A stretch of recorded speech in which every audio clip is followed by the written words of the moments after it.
S Prashant, ಅಲ್ರಿ ನಾವು college ಡೇಸ್ನಾಗ Goa trip plan ಮಾಡಿದರೆ ಲಾಸ್ಟ್ ಮಿನಿಟಲ್ಲಿ ಡ್ರಾಪ್ಗಳು ಇರ್ತಿದ್ವು.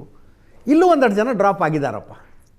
ಅದನ್ನು ಮಾಧ್ಯಮಗಳಲ್ಲಿ ಚರ್ಚೆಯಿಂದ ಹಿಂದೆ ಸರಿದ್ರು ಅಥವಾ ಹೈಕಮಾಂಡ್ನ ಒತ್ತಡದಿಂದ ಹಿಂದೆ ಸರಿದ್ರು.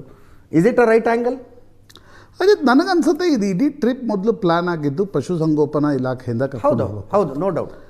ನಂತರ ಮಾಧ್ಯಮಗಳಲ್ಲಿ ಈ ವಿಷಯಕ್ಕೆ ಜಾಸ್ತಿ ಹೈಪ್ ಸಿಕ್ಕ ನಂತರ ಹೈಕಮಾಂಡ್ನಲ್ಲಿ ರಣದೀಪ್ ಸುರ್ಜೇವಾಲಾ ಕೂಡ ಪ್ರತಿಯೊಬ್ಬ ಶಾಸಕರಿಗೆ ಫೋನ್ ಮಾಡಿ ಕೇಳಲಿಕ್ಕೆ ಆರಂಭಿಸಿದರು.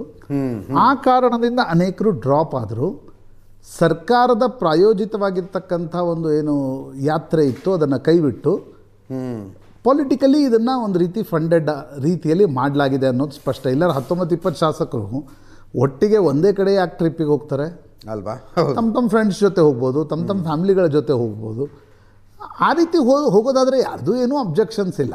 ಕರೆಕ್ಟ್. ಈ 20-20 ಶಾಸಕರು ಒಟ್ಟಿಗೆ 15 ದಿನ ಹೋಗ್ತೀರಿ, ಬಜೆಟ್ಗಿಂತ ಮುಂಚೆ ಹೋಗ್ತೀರಿ. ನಂತರ ನಮ್ಮ ಬಗ್ಗೆ ಇಲ್ಲಿ ಕುಳಿತುಕೊಂಡು ಮಾತನಾಡಿದಾಗ ಹೈದರಾಬಾದ್ ಕರ್ನಾಟಕಕ್ಕೆ ಅದು ಸಿಗಲಿಲ್ಲ, ಮುಂಬೈ ಕರ್ನಾಟಕಕ್ಕೆ ಇದು ಸಿಗಲಿಲ್ಲ, ಮಧ್ಯ ಕರ್ನಾಟಕಕ್ಕೆ ಸಿಗಲಿಲ್ಲ, ನಮ್ದು ಹಿಂದುಳಿದ ಜಿಲ್ಲೆ, ನಮ್ದು ಹಿಂದುಳಿದ ತಾಲೂಕು ಎಲ್ಲ ಮಾತು ಬರ್ತವೆ. ನಂತರ ಟಿ ವಿಯಲ್ಲಿ ಮಾತಾಡೋಕ್ಕಿಂತ ಬಜೆಟ್ಗಿಂತ ಮುಂಚೆ ಒಂದು 4 ಸಲ ಮುಖ್ಯಮಂತ್ರಿ ಕಚೇರಿ, ಹಣಕಾಸು ಇಲಾಖೆಯ ಕಚೇರಿ, ಸೆಕ್ರೆಟರಿಗಳು, ಮುಖ್ಯಮಂತ್ರಿಗಳು ಇವರನ್ನು ಹಿಂದೆ ಓಡಾಡಿದರೆ ಏನಾದರೂ ಸಿಕ್ಕಾದರೂ ಸಿಗತ್ತೆ. ಆ ಕಾರಣದಿಂದ ತಾತ್ವಿಕವಾಗಿ ಇಂಡಿವಿಜುವಲಿ ಹೋಗಲಿಕ್ಕೂ ವಿರೋಧವೇ ಹೊರತು ವೈಯಕ್ತಿಕವಾಗಿ ತಮ್ಮ ಫ್ಯಾಮಿಲಿಗಳ ಜೊತೆ ಹೋಗ್ರಿ. ನೀವು ವರ್ಷಕ್ಕೊಂದು 10 ದಿನ ರಾಜಕಾರಣಿಗಳು ಹೊರಗೆ ಅಡ್ಡಾಡಿ ಬಂದು ಫ್ರೆಶ್ ಆಗಿ ಬಂದರೆ ಇಲ್ಲಿ ಜಾಸ್ತಿ ಕೆಲಸ ಮಾಡ್ಬೋದು. ಅದರ ಬಗ್ಗೆ ಯಾರದೇ ಏನೂ ಅಬ್ಜೆಕ್ಷನ್ಸ್ ಇಲ್ಲ. ನನಗನ್ಸುತ್ತೆ Ajit, to take sheen out of D K Shivakumar's politics ಈ ಯಾತ್ರೆ ಪ್ಲ್ಯಾನ್ ಮಾಡಲಾಗಿದೆ ಅನ್ನೋದು ನನಗನ್ಸುತ್ತೆ. Okay okay. ಯಾಕೆಂದರೆ ನಾವು 5-6 ದಿನಗಳ ಹಿಂದಿನವರೆಗೂ ಡಿ ಕೆ ಶಿವಕುಮಾರ್ ಬಣ ಏನು ಮಾಡುತ್ತೆ, ಅವರು ಶಾಸಕರು ಏನು ಮಾಡ್ತಾರೆ, ಶಿವಗಂಗಾ ಏನು ಹೇಳ್ತಾರೆ, ಇದ್ರ ಬಗ್ಗೆ ಜಾಸ್ತಿ ಫೋಕಸ್ಡ್ ಇದ್ವಿ.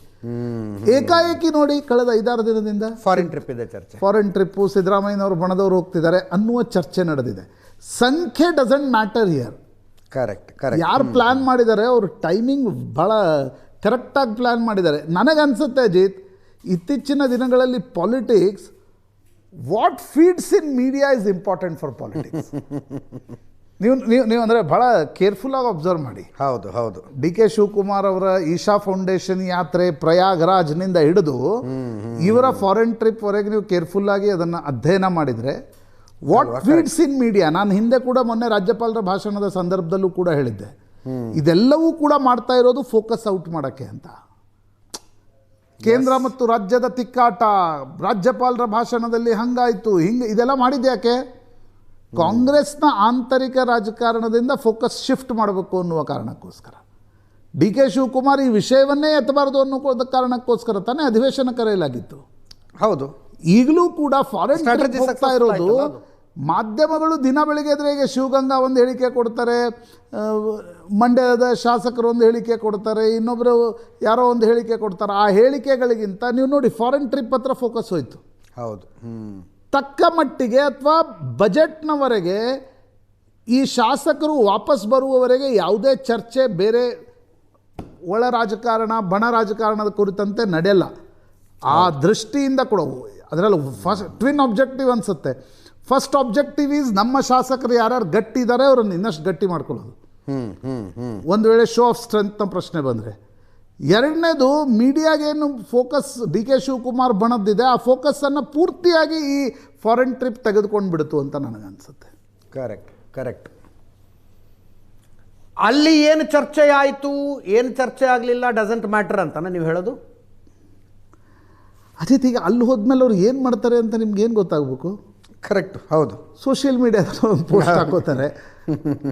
ಈಗ ಇಷ್ಟು ಪ್ಲ್ಯಾನ್ ಮಾಡಿದವರು ಅಲ್ಲೊಂದು 4 ಕಡೆ ಹೈನುಗಾರಿಕೆಯೋ, ಅಲ್ಲಿ ಯಾವುದೋ ಈಗ ಹೈದರಾಬಾದ್ ಕರ್ನಾಟಕದವ್ರು ಇದ್ದಾರೆ, ಆಸ್ಟ್ರೇಲಿಯಾದಲ್ಲಿ ಹೋಗಿ ಆ್ಯಕ್ಚುಲಿ ನೋಡಬೇಕಾಗಿರೋದು ಅಲ್ಲಿ ಹೆಂಗೆ ಮೈನಿಂಗ್ ಮಾಡ್ತಾರೆ ಅಂತ. ಇಲ್ಲಿ ಹೆಂಗೆ ಅನ್ಎಥಿಕಲ್ ಮೈನಿಂಗ್ ನಡೆಯುತ್ತೆ, ಅಲ್ಲಿ ಹೆಂಗೆ ಎಥಿಕಲ್ ಮೈನಿಂಗ್ ನಡೆಯುತ್ತೆ, ಅದನ್ನು ನೋಡ್ಲಿಕ್ಕೆ ಹೋಗೋದಾದರೆ. ಹೌದು ಹೌದು.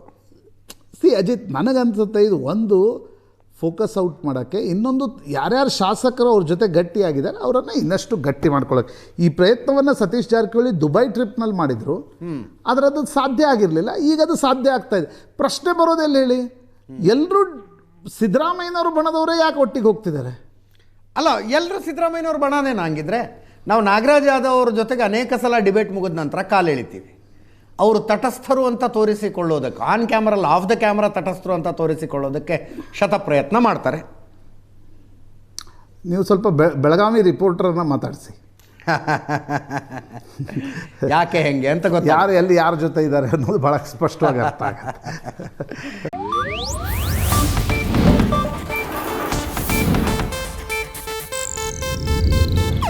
ಇದು ಏಷ್ಯಾನೆಟ್ ನ್ಯೂಸ್ ನೆಟ್ವರ್ಕ್ ಪ್ರಸ್ತುತಿ.